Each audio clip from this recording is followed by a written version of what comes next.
So now I told you about ionic, that in ionic compounds you have a metal and a non-metal, and I gave you the explanation that metals really like to lose electrons and they lose the outer shell electrons. Non-metals, they really like to gain electrons and they keep gaining electrons until their outer shell is complete. And as a result, both of them, they get this stable octet configuration. So I'm just going to pick one, and I'm going to do that. Let's do aluminium with oxygen. So very quickly, I'm going to try and do aluminium. I'm just going to copy this. So aluminium with oxygen. So this is aluminium. This is oxygen over here. Metal and a non. Remember, it has to be a metal with a non-metal. Otherwise, this will not work. So it has to be metal with a non-metal. Now aluminium, for aluminium, I would have to draw one more uh, shell.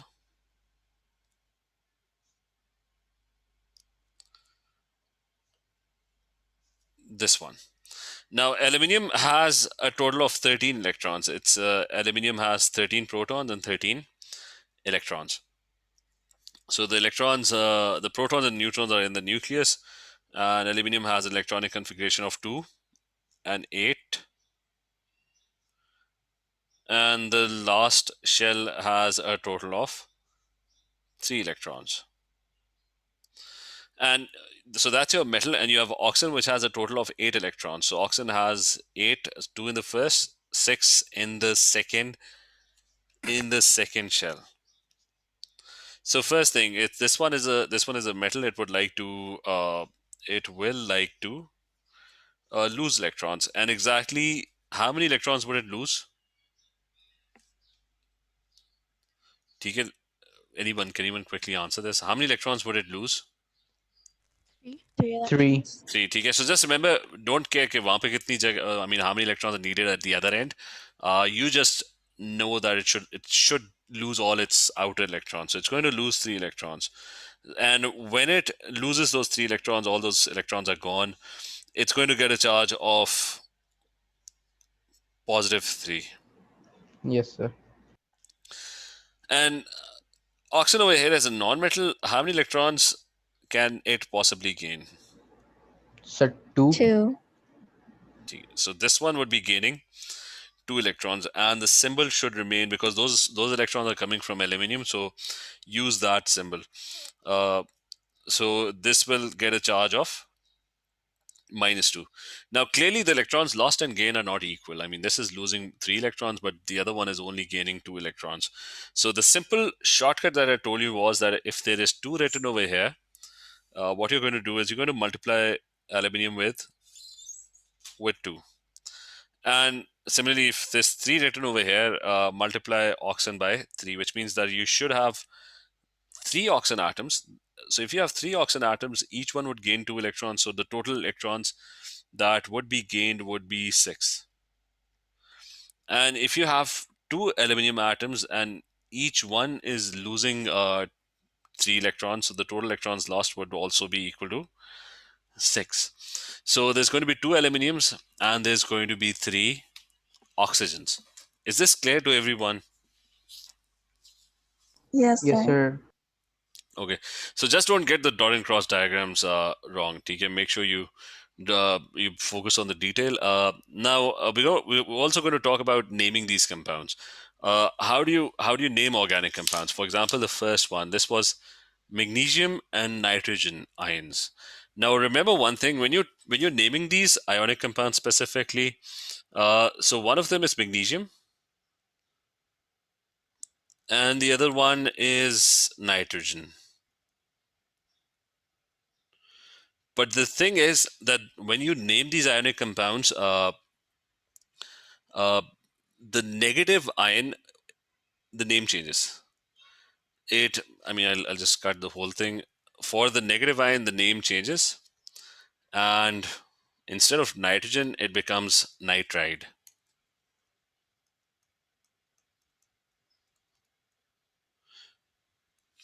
That's it. And this happens with everyone. The negative ion, the name changes. I mean, the magnesium atom and the magnesium ion, they both have the same name. It's still magnesium. But for the negative ion, the name, it was a nitrogen ion, but you would call it a nitride ion. You add IDE to at the end of it. This applies to this one. For example, this one is aluminium and fluorine. So the name of this compound would be, instead of being aluminium and fluorine, it would become, so you won't call it fluorine, you'll call it fluoride. So there's going to be IDE written at the end of it. So pretty much all of them. This one is aluminium and oxide, so it's going to be called aluminium oxide.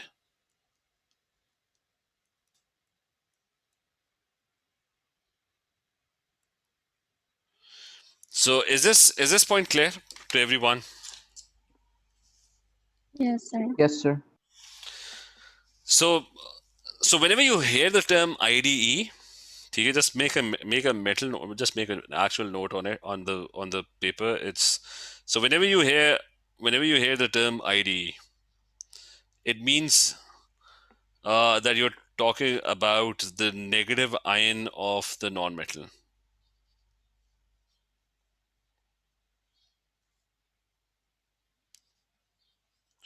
Like if I hear the term chloride, so that means what chloride means is, it means chlorine, but the negative ion of chlorine. Okay, that's what chloride is. If you hear the term sulfide and the name ends with IDE, so it's basically sulfur, the negative ion of sulfur. So if you hear the term sulfide ending with IDE, that simply means sulfur, but the negative ion of sulfur. Okay, just make sure you remember this. So any iodide, what does iodide mean? It basically means iodide means iodine, but the negative ion of iodine, which is in group 7, so it's going to be -1. So just make sure you remember this. What is IDE? Whenever you see the term IDE in the name, this is what it's called. So that's and ionic compounds are referred to as compounds. So just a small note on what a compound is. Can anyone tell me what a compound is? So chemically bonded. Yeah, but so I'll give you three things. I've got Cl2, I've got NO, I've got NaCl, and I've got O2. Which of these are compounds?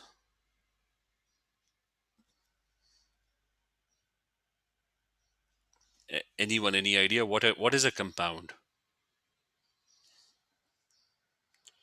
Let me, Turan, any Sir, idea? NaCl. NaCl is a compound.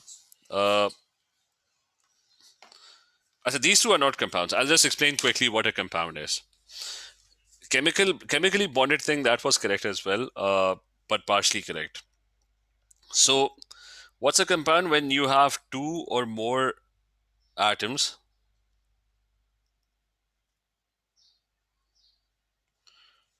of different elements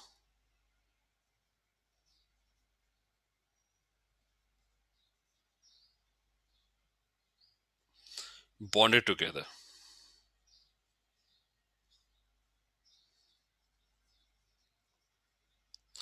So the thing is that Cl2 is not a compound because it has to be different elements which are bonded together. Is this clear? Adil, is this clear? Turan, Saneem, is this clear?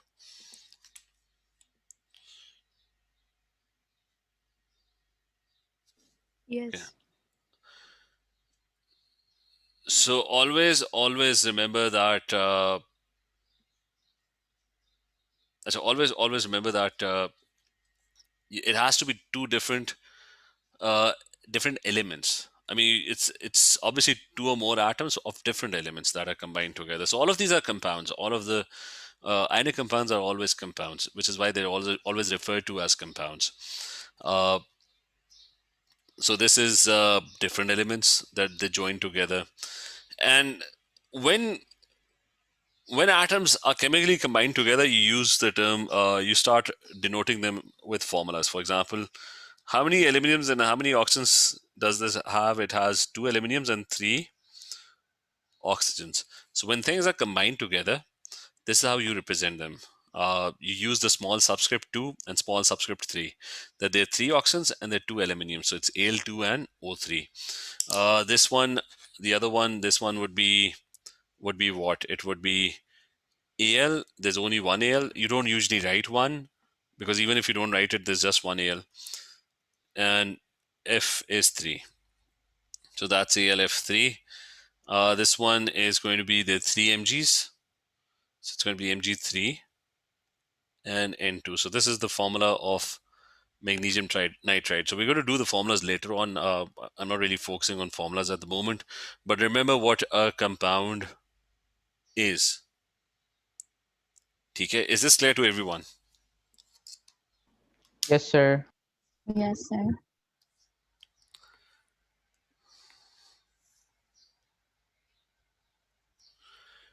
Now we're done with dot and cross diagrams. What I'm going to discuss now is properties that are associated with ionic compounds. And not chemical properties, but we are actually going to talk about physical properties.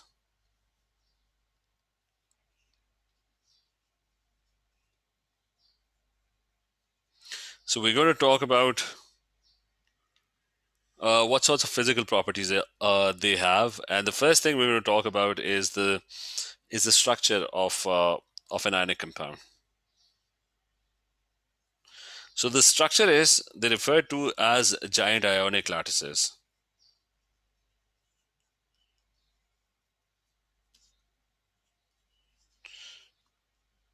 So whenever you're being asked to describe what the structure of an ionic compound is, you're going to call it a giant ionic lattice. What's a giant ionic lattice? So I'm going to pick the example of NaCl first. That was the first thing that we did. Or did we do NaCl?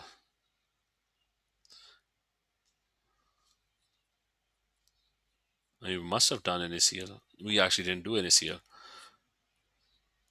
So let's pick this one.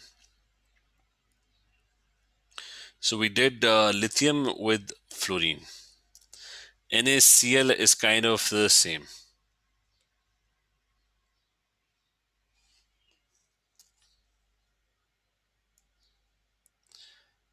So now we did this dot and cross diagram, right? So what happens in an ionic compound? You have a positive ion and you have a negative ion. The metal ion is the positive ion, it's a cation. The non-metal ion is the negative ion, and that one is your anion. And the positive ion and the negative ion, they're all attracted to each other. So positive attracts negative. Now the thing is that the dotted cross diagram represents a formula unit. What that means is when you make a dot and cross diagram, it shows the simplest ratio in which the ions exist.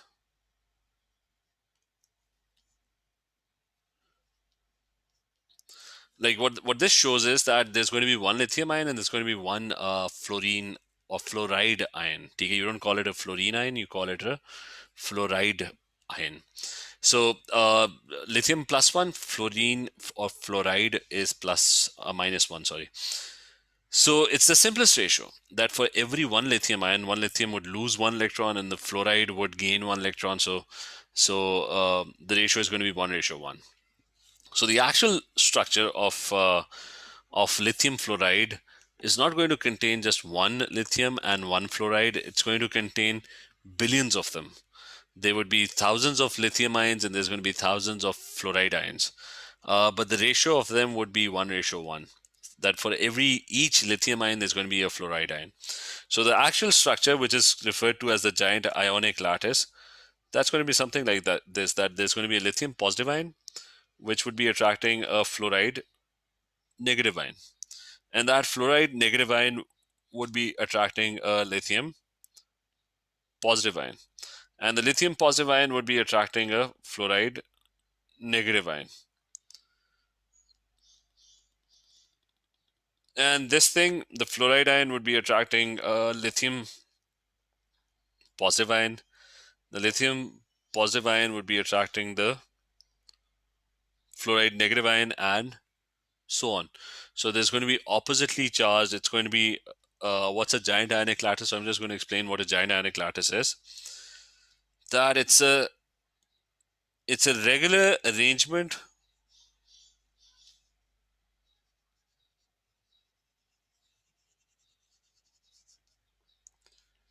of oppositely charged ions.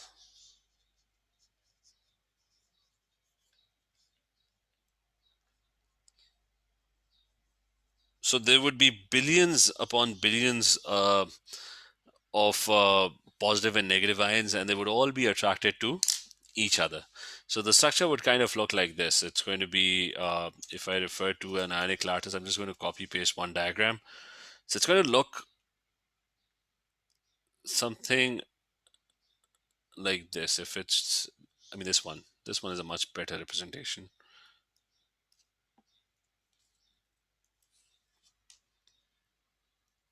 So it's going to look something like this. That there's going to be a positive ion which would be attracted to a negative ion. A negative ion would be attracted to a positive ion, and so on.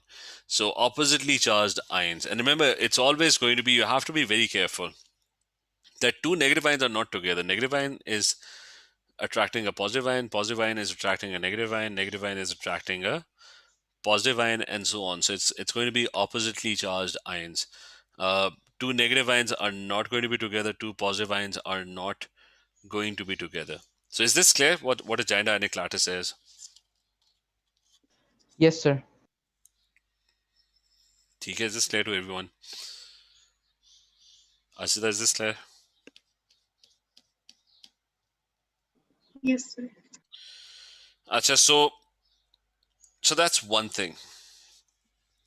Now, based on this property, that's a giant ionic lattice. Remember, when you're being asked to describe the structure, it's a regular arrangement of oppositely charged ions. Now, based on this lattice that's formed, and remember, the ratio of the ions could be different.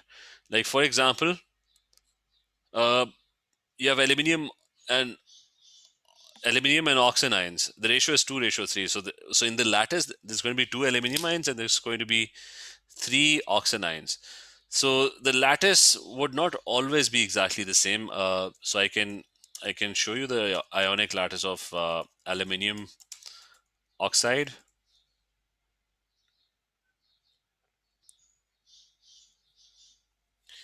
So it looks something like this. Take just a second at me. So it kind of looks something like this. But again, it's the same ratio. It's positive ions attracting negative ions attracting positive ion, but the ratio is kind of different because it's Al2O3. That there, for every two aluminiums, there are three oxygen ions. So, so the ratio of the ions in the lattice can be different. Uh, this wasn't actually a very good.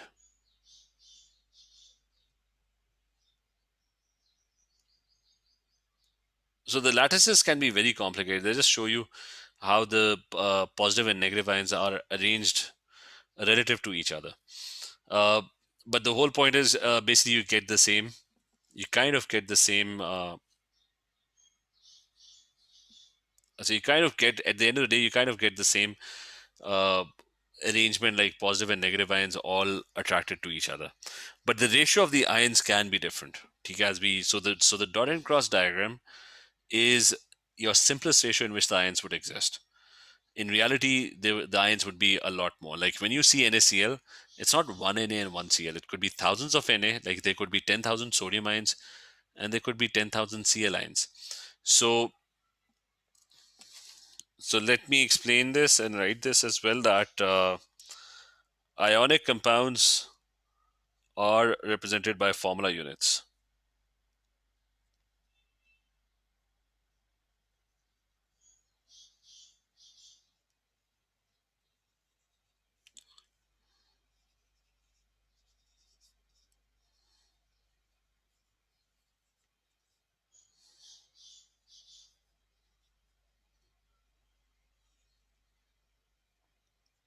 So they are represented by formula units, uh,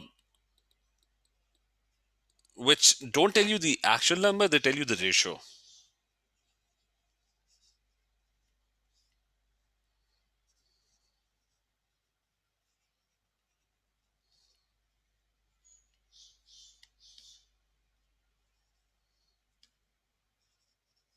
So in which ions are present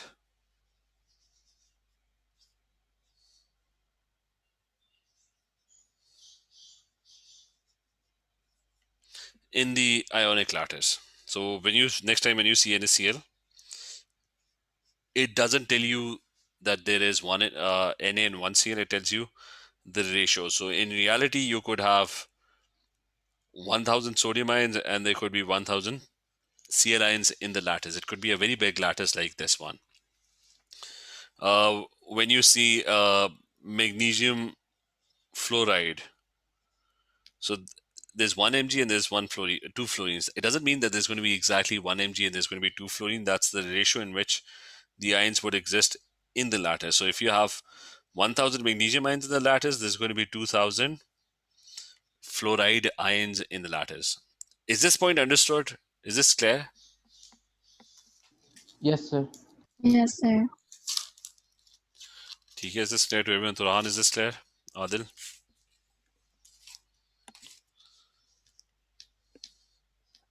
Can you hear me? Saneem?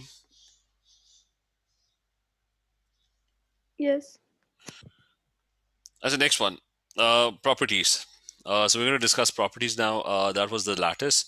The base number one. Number one property is that they obviously have high melting points. That's number one.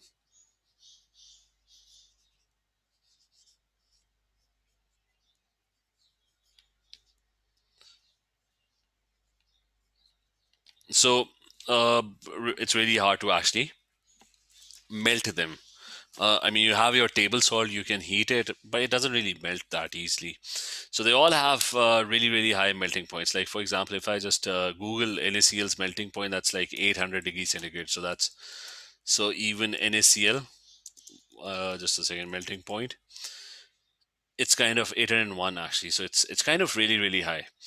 Other ionic compounds have even higher melting points. Like if I Google magnesium oxide and its melting point, you don't obviously have to remember these melting points. So that's like 3,000 degrees centigrade. So it's kind of impossible to actually melt magnesium oxide. So that's a very, very high melting point. Aluminium oxide might have an even higher melting point. Just let me just confirm. No, it actually has a lesser melting point. But anyways, so they got really melting high melting points. Why do they have? So you're gonna get a question. Why do they have high melting points? The reason is, what is melting? Melting is the process in which the particles can move around, right? Uh, so why can't this negative ion over here, this one, why can it not move around at the moment? It cannot slip and slide or melt or turn into liquid state. In liquid state, the particles can move around. The reason it cannot melt is because all the other particles are strongly attracting it. I mean, the positive ion over here is strongly attracting it. The positive ion at the bottom is also strongly attracting it. So it requires a lot of energy to actually melt it. You have to give this negative ion a lot of energy so that it's capable of overcoming the attractive forces and it's capable of freely moving around. Uh, if it's able to do that, it will be able to melt. But at the moment, it's stuck in its place. Same is true for the negative ion over here. It's stuck in its place. It's surrounded by positive ions, and the positive ions are tightly holding on to it.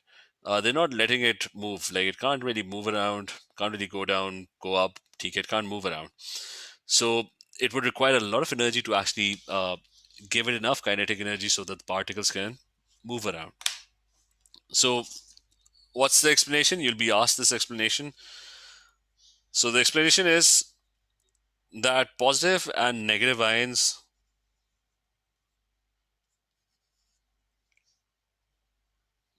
so your cations and your anions, are very strongly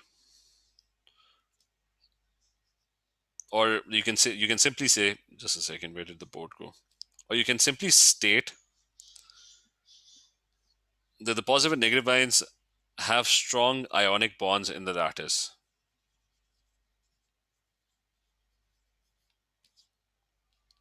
Or there is strong electrostatic attraction.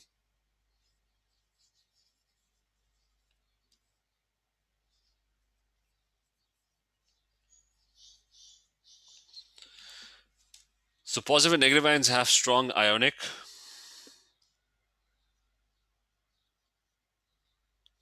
in the giant ionic lattice.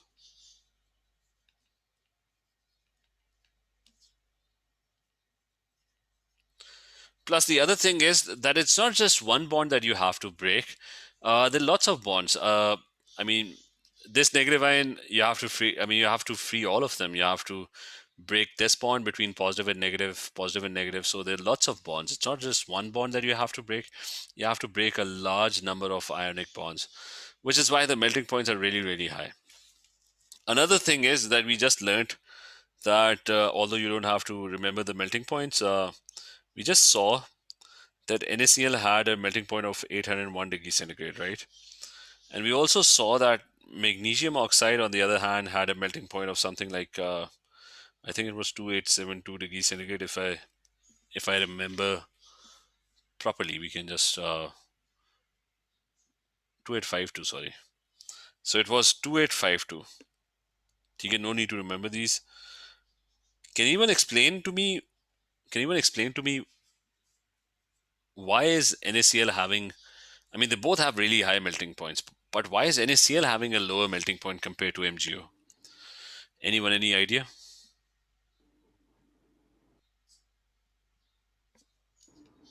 Sir, magnesium oxide has more bonds,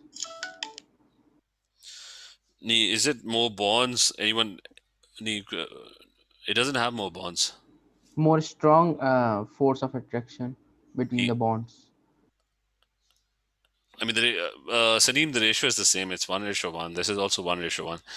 Okay, there's more force. Sir, Yes, is it because the ions might be smaller?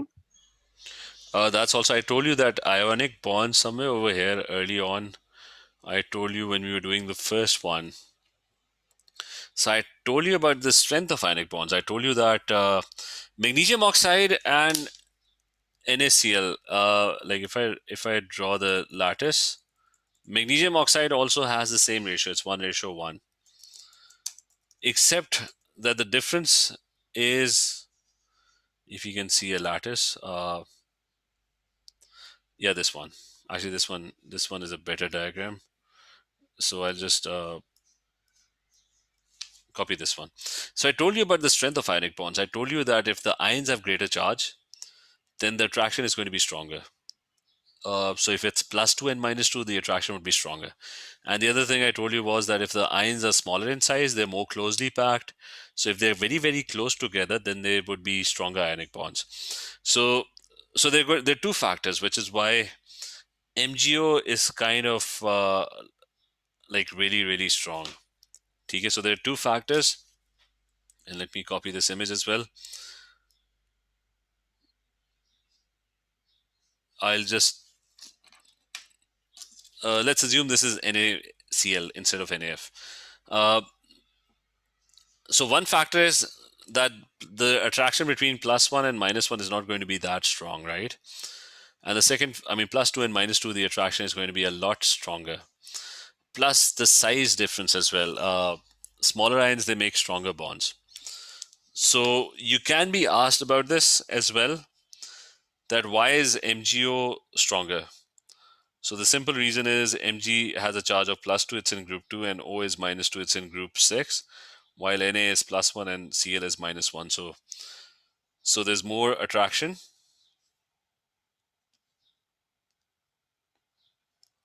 So this one has a much, much stronger lattice.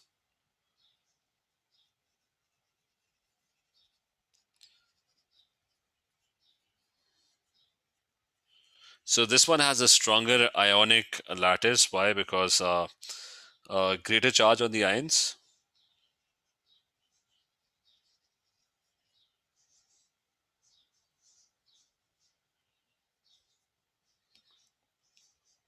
and smaller ions as well. But the obvious one was the greater charge on the ions. So you've got a stronger ionic lattice. So remember, all ionic compounds, all of them have high melting points, but some of them are like really, really strong. They have really high melting points. Is this point clear to everyone? Yes, sir. Yes, sir. ठीक है. And you'll be asked about this. And the thing is that like, now NaCl is kind of really weak. It's your table salt. You can crush it in your hands. But you've got a lot of ionic. I mean, first thing, can anyone name some ionic compounds that you see every day around you?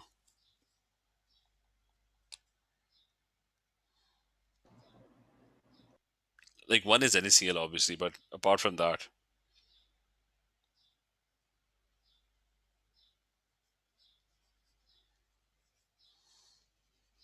Amna, any idea? Afan? Sir, PVC No, that's not. pipes. No, that's not ionic compounds. Ionic compounds. I said the main. Remember, ionic compounds are crystalline in nature. They're like what looks like. I mean, salt crystals. They look like salt crystals. Uh, NaF, but do you see NaF every day? ठीक है, I'm just saying this is your everyday ionic compounds. I mean, you should be aware of other examples as well. So remember, like your cement and the plaster that's on your wall. That's basically one. I mean, that's mostly an ionic compound. Marble is an ionic compound. Obviously, they're not pure ionic compounds. They all have impurities. Even the table salt, which you call NaCl, that they have a lot of impurities as well. Then you Sir, have baking soda. ठीक so baking soda is also an ionic compound. Chalk is an ionic compound, right? So remember, all these are ionic compounds that some of them can be colored. They can be white in color. They can be colored as well. Doesn't really matter. Uh, and by looking at them, you would realize that some of them are really strong. Some of them are really, really soft. Like cement and plaster, that's kind of really. I mean, you make houses out of it. You make buildings that can stand 160. You could make 160 stories on it, and the building could be really strong. So some ionic compounds are really tough. Marble is really tough. But then you've got other compounds that are weak. And the main difference is this thing.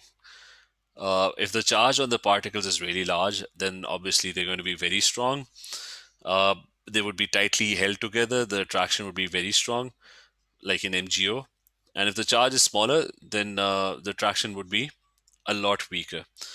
Now, there would be some uses based on their melting points. So I'm just going to briefly, quickly tell you some uses of substances that have high melting points. So number one, there is MgO, magnesium oxide. Remember that it has a very high melting point, which we already saw. Now the uses that you can actually, or you can use it uh, as furnace lining.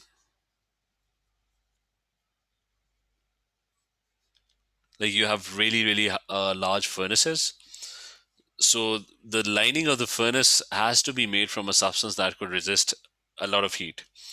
So furnace lining, also known as a refractory material.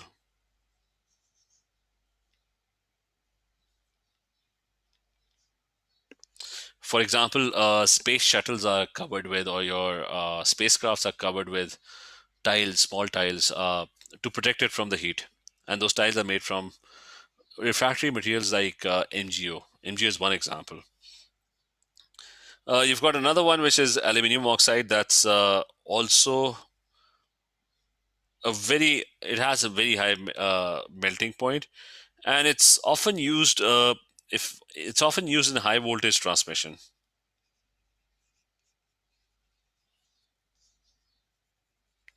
Like doesn't really melt, or it doesn't really catch fire. Even your power plugs and A lot of your electrical devices, especially the ones that the sockets that are made, they're made out of aluminium oxide. Why? Because it can resist a lot of heat. It won't heat up. It won't melt, especially when there's a short circuit. So, and you must have seen these power lines, like high voltage power lines. So, aluminum oxide is the material which are used as connectors. Like if there's a wire going on, hanging on it, then the wire is connected to a connector that's made from aluminum oxide. Because aluminum oxide can resist a lot of heat, it won't melt. So these materials are very, very useful, and together these materials are often referred to as ceramics. TK, you would all often hear the term ceramics. So ceramics are not just ionic compounds; they're basically any compound that has a very high melting point. So you can use them in furnaces. You can, like, if a spacecraft is going to Venus, and Venus has a temperature of, like, it's really hot, then you would cover the spacecraft with ceramic material that can resist a lot of high temperatures. Uh, so furnaces, furnace linings, refractory material, high voltage transmission, uh, these substances are used. You won't use NaCl because I just told you that NaCl doesn't really have a very high melting point. Not all ionic compounds can be used as ceramics. Some of them, very few, which are really, really strong. Is this clear? Yes, sir. Yes, sir. Okay. So just some uses. So just to sum it up, they've got high melting points, and but some of them have really very high melting points, like MgO, and they're often used as ceramics. In places which are really hot or extreme temperatures, you use ceramics. So some of the ceramics are made from ionic compounds. So that's it. You should know why do they have high melting points, etc. All the reasons as well, and what factors does the strength depend on. Okay. So let's continue with properties tomorrow then. Okay. Okay, sir. Love, sir. Okay, everyone, take care. Allah Hafiz. Allah Hafiz, sir. Hafiz.